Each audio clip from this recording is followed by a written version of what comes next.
नमस्कार, माझ्या किचनमध्ये आपले स्वागत आहे. चला तर आज आपण बनवणार आहोत ग्रीन फ्लावरची भाजी. त्यासाठी इथे मी एक ग्रीन फ्लावरचा गड्डा घेतलेला आहे. फ्लावर इथे मी बारीक कट करून घेतलेली, स्वच्छ धुतलेली आहे. त्यासाठी लागणारे साहित्य: खोबरं, 2 हिरवी मिरची, 4-5 लसणाच्या पाकळ्या, जिरे, मोहरी, हळद, काळा मसाला, कांदा लसूण मसाला, चवीनुसार मीठ आणि शेंगदाण्याचा कूट घेतलेला आहे. आता आपण इथे मिक्सरच्या भांड्यात खोबरं, लसूण, हिरवी मिरची बारीक करून घेणार आहोत.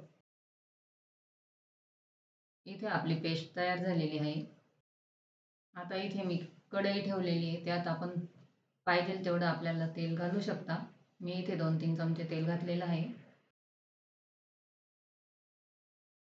तेल असं मस्त तापलेलं आहे. चला तर आता जिरा मोहरीचा तडका देऊया.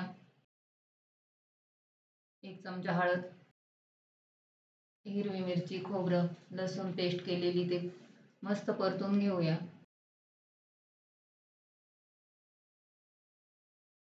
इथे मी शेंगदाण्याचा कूट घालत आहे. तुम्हाला पाहिजे असला तर तुम्ही टाकू शकता, नाही टाकला तरी चालेल. इथे आपल्या आवडीनुसार काळा मसाला टाकते मी, थोडा कांदा लसूण मसाला,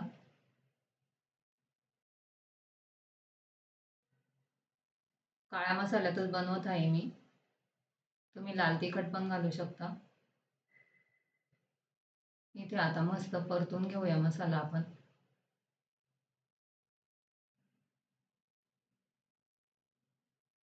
इथे मसाला मस्त परतलेला आहे. आता आपण इथे कट केलेली फ्लावर घालत आहोत.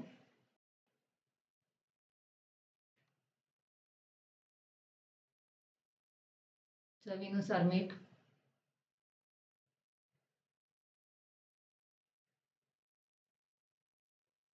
आता इथे फ्लावर आपण मसाल्यात मिक्स करून घेऊया. अगदी कमीत कमी वेळेत होणारी भाजी आहे. जास्त वेळ नाही लागत भाजीला आणि खायला पण अशी खूप छान लागते.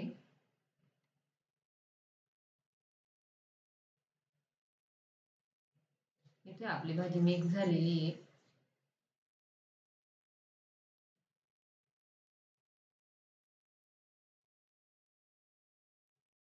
इथे मी थोडा पाण्याचा शिपका मारते, तशी पाण्याची गरज नाहीये, वाफेवरच भाजी शिजते.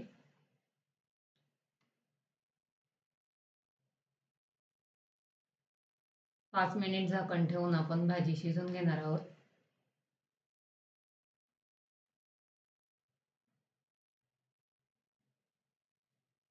इथे आपली भाजी तयार झालेली आहे.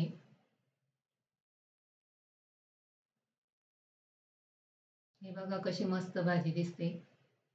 भाजी पण शिजलेली आहे. 5 ते 7 मिनिटात भाजी तयार होते.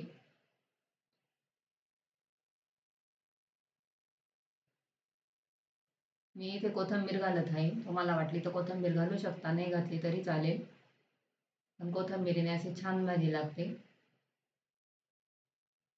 कारण फ्लावर पण हिरवीच आहे. इथे आपली भाजी तयार झालेली आहे. कशी वाटली तुम्हाला माझी रेसिपी? चपाती सोबत तुम्ही आस्वाद घेऊ शकता. धन्यवाद.